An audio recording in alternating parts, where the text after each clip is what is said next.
va à présent appliquer une méthode pour lever les indéterminations sur des fonctions qui présentent des radicaux. C'est la même méthode que celle qu'on a utilisée pour les suites. Alors c'est l'exemple 4 de la leçon. Il s'agit de déterminer la limite lorsque x tend vers plus l'infini de la fonction racine carrée de x plus 1 moins racine carrée de x. Alors c'est bien une forme indéterminée parce que lorsque x tend vers plus l'infini, x plus 1 tend aussi vers plus l'infini, donc la racine carrée tend vers plus l'infini. Et comme racine carrée de x tend aussi vers plus l'infini, c'est une forme indéterminée du style infini moins l'infini. Il faut donc lever l'indétermination. On va utiliser pour ce faire l'expression conjuguée. Alors pour ça, on va un petit peu compliquer. On va écrire que racine de x plus 1 moins racine de x, c'est égal à... Alors on va transformer ça en multipliant racine de x plus 1 moins racine de x par sa quantité conjuguée, qui est celle qui va nous permettre de faire partir, entre guillemets, les radicaux.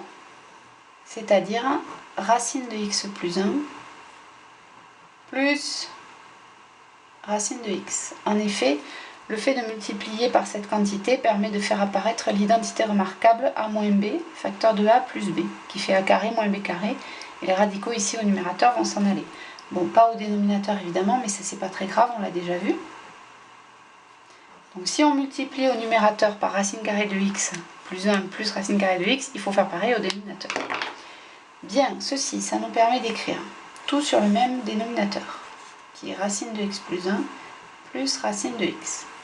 Au numérateur, on a donc reconnu a moins b facteur de a plus b, ce qui nous fait racine de x plus 1 au carré moins racine de x au carré, c'est-à-dire x plus 1 moins x sur racine de x plus 1 plus racine de x, c'est-à-dire en fait 1 sur les x s'en vont ici, racine de x plus 1 plus racine de x. Bien, et ceci, ce n'est plus une forme indéterminée. En effet, la limite de racine de x plus 1, lorsque x tend vers plus l'infini, on l'a dit en préambule, c'est plus l'infini. Et de la même manière, la limite de racine de x, lorsque x tend vers plus l'infini, c'est également plus l'infini, ça fait partie des formes à connaître. Et donc lorsqu'on fait la somme, la limite de racine de x plus 1 plus racine de x, lorsque x tend vers plus l'infini, eh bien ça fait plus l'infini. Maintenant, donc ça c'est limite d'une somme.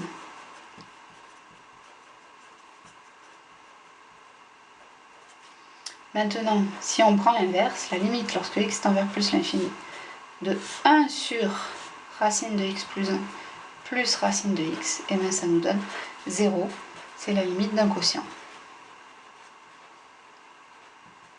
Et donc au final, la limite de racine de x plus 1 moins racine de x, lorsque x tend vers plus l'infini, elle est égale à 0. Et maintenant, il ne me reste plus qu'à vous souhaiter de bonnes vacances. Dormez bien, profitez-en.